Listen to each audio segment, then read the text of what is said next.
Welcome student to this new class of the new lesson.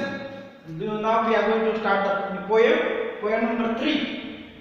The title of the poem is The Village Schoolmaster.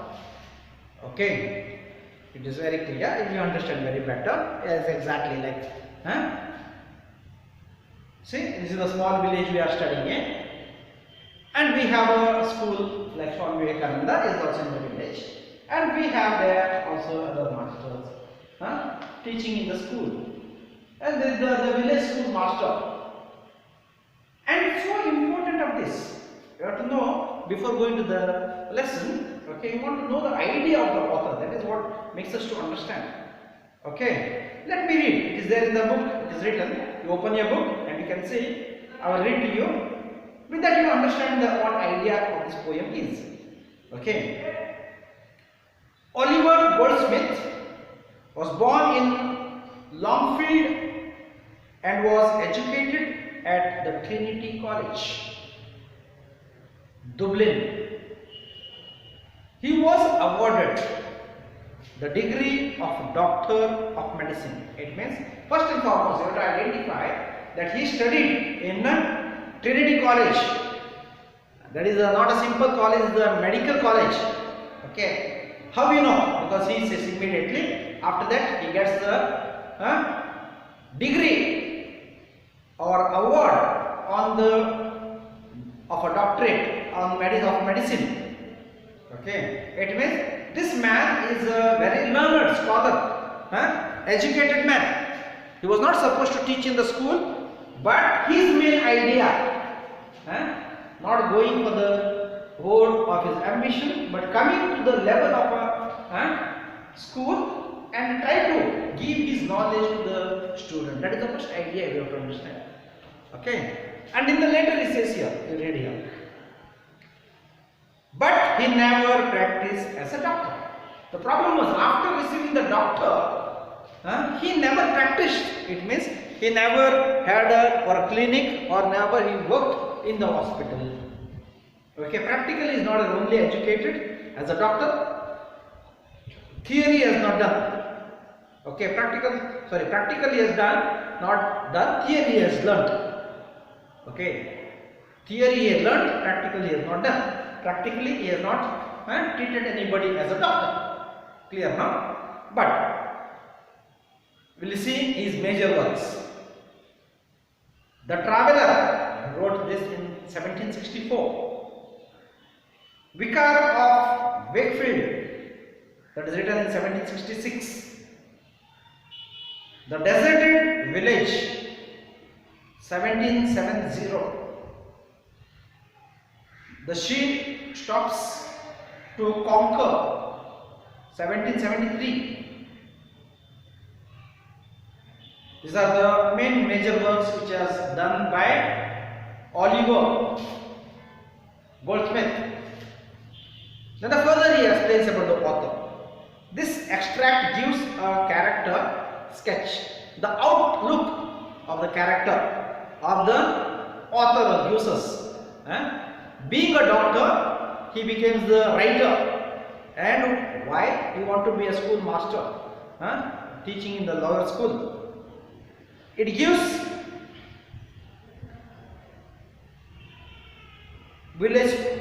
who taught the villagers there.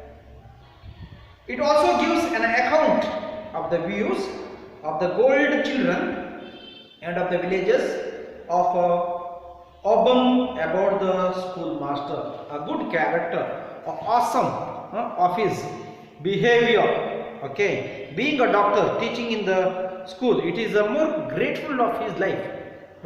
Because anybody wants to earn more money by doing this, practicing the doctorate.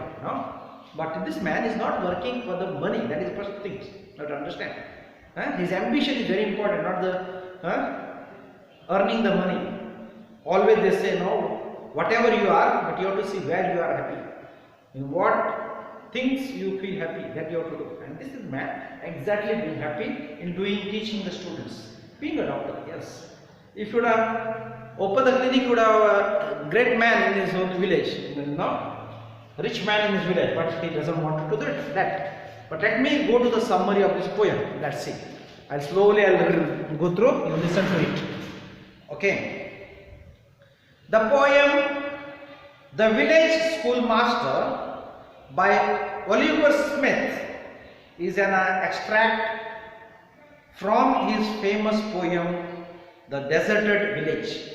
This lesson is taken from his writing, that is famous poem Deserted Village.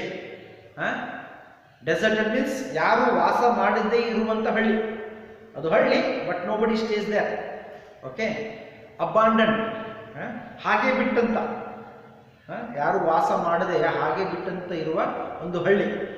That is the title of his poem. From this one part is taken.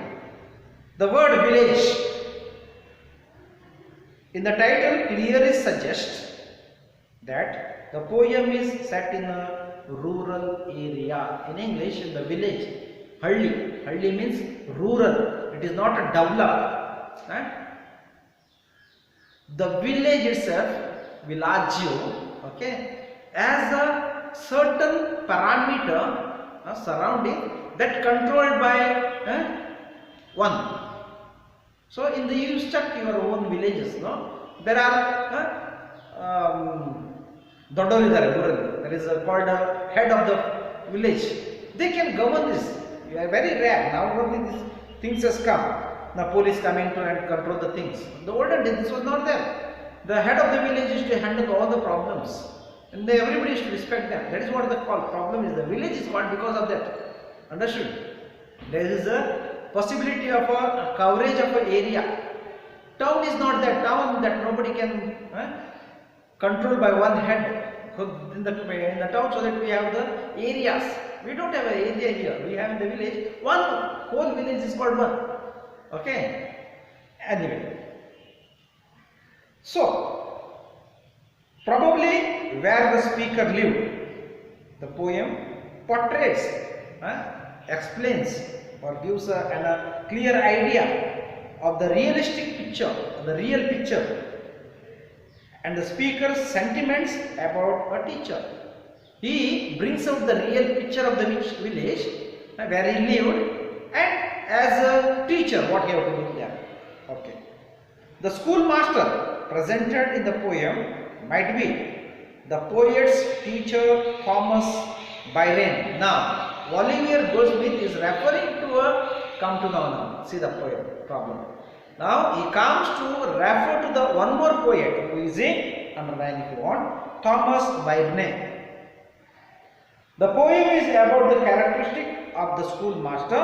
Who is the schoolmaster here? Not the Oliver Goldsmith, but the schoolmaster is here Thomas Byron. Okay. Who is respected by all the villagers due to his knowledge and interest in reading. Which are the two things he is interested in? Okay. First is his knowledge. Okay. And the second thing is reading. Okay. Because of that they say, okay, olden days people are never wasted the time on watching the TV. Olden days the people wanted to gain the knowledge by reading and reading and reading. Now only this new generation is how they want to spend their time and turning the page of the mobile. Olden days the people used to gain the knowledge by turning the page of the books. See how this is so important. And when you are traveling on the longer side, you see the olden people, now we find very rare. The olden days, when our time, we used to spend our time traveling 2 days, 1.5 days, traveling one side to the other side, from Madras to north, or Bangalore to Madras, okay, or Madras to Goa. All this traveling, there is require 1.5 day or 1 day full 24 hours. How we used to use our times? By reading the books, so that you get a lot of knowledge.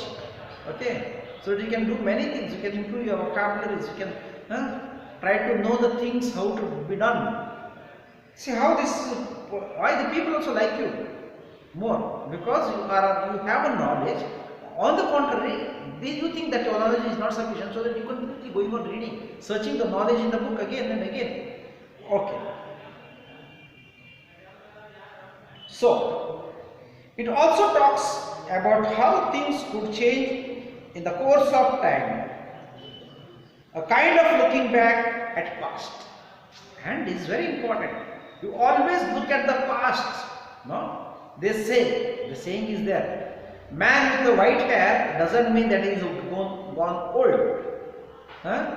The white hair speaks about his experience of his life. Understand? It's very important.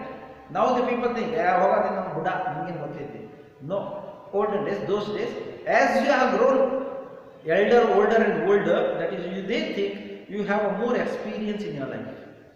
You know more things in your life, they say. Okay. The village schoolmaster runs his little school in a small village. The poem starts with a description of the location of the school, where the school is located, where it is placed, the school. That is the condition of the school it speaks about in the beginning. The school is situated next to an irregular fence. Irregular fence, what is that? The compound is not proper. Fence is a compound, boundary of the area, that is called fence. That is not proper, that is called irregular, is not properly done. Okay, which is dilapidated and also leaning over. Okay, it was dilapidated, bent down, falling down. Okay. The road leading towards the school is lined with the flowers, but the road leading to the school is lined on the both the side. They put the flower garden, that is the thing, which are not being admired or appreciated. But nobody said it is nice, good. Nobody had the good word about this garden. Nobody admired. ಎಷ್ಟು ಸುಂದರವಾಗಿದೆ ಅಂತ ಹೇಳಿದವರು ಯಾರು ಇಲ್ಲ. Okay.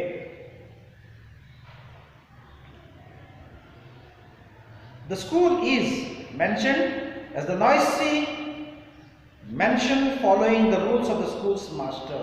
What they said, apart from that, this is the noisy, shabda ಮಾಡುವಂತ ಒಂದು ಕಾರ್ಖಾನೆ ಇದೆ ಇಲ್ಲಿ. ಸ್ಕೂಲ್ ಅಂದ್ರೆ ಒಂದು ರೀತಿ ಶಬ್ದ ಮಾಡೋದೇನೋ ಐತಿ ಇಲ್ಲಿ, ಶಬ್ದ ಮಾಡ್ತಾ ಇದ್ದಾರೆ. The village teacher is equipped to manage a class and reach his lessons there.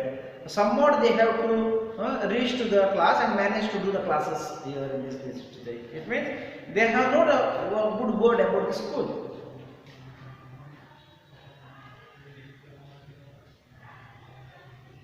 He is very strict, disciplinary and also stern person to observe. But this master, who is that Thomas Bernay, was a very strict, very up to the mark of his teaching, he says. The speaker says that he and all other trons know him well because they have undergone the master's range. Those who have met with him, they have known the quality of this master. They have gone through the master's range. The students have learned to sense the mood of the teacher by observing his face. But teacher also, the student also learned how the master will be according to looking at the face, how the master mood is. Understood? The day's trouble is noticed from his forehead. Okay. Those days, if there is any problem, if there is any shouting, if he getting for his face or forehead on his head, you could see how is this person is. With that only they can understand what is happening. The schoolmaster is an contradiction. Contradiction. Adu alla idu. That is, although he is strict, he is kind and a good humored. Okay, he is very kind. He was very strict during his teaching line, but very kind to the student. Very humor. You understand the problem of the others very properly. Clearly he knows what is happening to the first people. Okay, simply he doesn't shout. He knows first the humanity manner first. He thinks of the things. He tells many jokes during the classes. Whenever he tells some jokes, the children laugh with pretended joy. Okay, whenever he says this joke, and they pretending, they wanted to laugh but they don't want to laugh, and this kind of a laugh is called pretending. Okay. If they notice any sign of anger on his face, they will spread the news throughout the classroom. If they see immediately any anger in his face, suddenly they say, "Sir is angry, sir is angry, sir is angry." They spread the news like this. If at all he has any fault, it becomes the intense love for learning. If he makes any mistake, then he thinks that he has to learn many things. Okay. The schoolmaster is admired and respected by the villagers. In the school he is like this, but the villagers admire him, respect him. Everyone in the village praise him for his great knowledge. Why they praise him? Because he has the great knowledge in his. He can write, do mathematics, and predict weather patterns and tides. Okay, he is good in mathematics. He is good in teaching, and sometimes he predicts, tells today is going to rain or no. Today is going to, tomorrow there will be the cold wind. So he should predict looking at the sky. So he has one more character. He is to predict the weather. Okay. It is also assumed that he can do accurate survey and determine borders easily. And he has the good idea of accurate, to make a proper survey of a whole village. Okay. He can also debate intelligently. Debate is tarka ke hidiyuvudu, getting in the dialogue. Debate, when one says yes, one says no, but that is called debate. That is not a fight actually, it is the arguing. We sit for arguing, that we are not fighting actually. I want to hold my statement and you want to hold your statement, that is called a debate. Okay. Okay. He also debate intelligently, and we have discussion with a villagers person, a person who was greatly respected by his parishioners. Parishioners is the area people. Okay, full village people are called as the parishioners. That is the one boundary people, one area people. The master used difficult words and emotional language to convince and impress the poorly educated village people. And sometimes he wanted a high words to convince that he is a learned man. The person also accepts the master's skill in debate. People also accept his master's skill. Sometimes even after being defeated in arguments, the schoolmaster continues to speak. The village people wonder how his small head could contain so much knowledge. And the problem was, this small head, how can contain so much knowledge of him? That is what he was great of it. Though the poem presents the pleasant remembrance of the poet about the schoolmaster, the poem ends in the sad tone. Even everybody appreciate his knowledge and his character, his behavior, his teaching, but this poem ends in the sad note. What is that? The last two lines tells the present condition. The great fame of the schoolmaster has become a thing of past. At present, the school where he faced many success is forgotten. What happens? He forgets the success which he has achieved in his life, and that makes to fall and end with a sad story of his life. And that is the end of the poem. I'll just read to you the poem so that you understand what it is. Okay, and with this we conclude the first part of it. Beside you, struggling fence with the strict the way, with the blossomed fringe unforgettable gay. Therein is mention, skilled to rule. The village master taught his little school. A man, sir, he was and stern to view. I knew him well, and every taunt knew. Well had the boding trembled, learned to trace the day's disaster in his morning face. Full well they laughed with the counterfeited gleam at all his jokes, for many jokes had he. Full well the busy whisper, circling round, conveyed the dismal tiding when he formed. Yet he was kind, or if he served in taught. The love of bore to learning was in fault. The village all declared how much he knew. That is what was certain. He could write and chipper too. Lands he could measure, terms and tides presage. And even the story ran that he could gauge. In arguing too, the persons owned his skill. For even though vanquished, he could argue still. While words of learned length and the thundering sound amazed the gazing rustics ragged around, and still they gazed, and still the wonder grew that one small head could carry all he knew. This is the end, and tomorrow we'll see about the glossary and the question answers of the next lesson.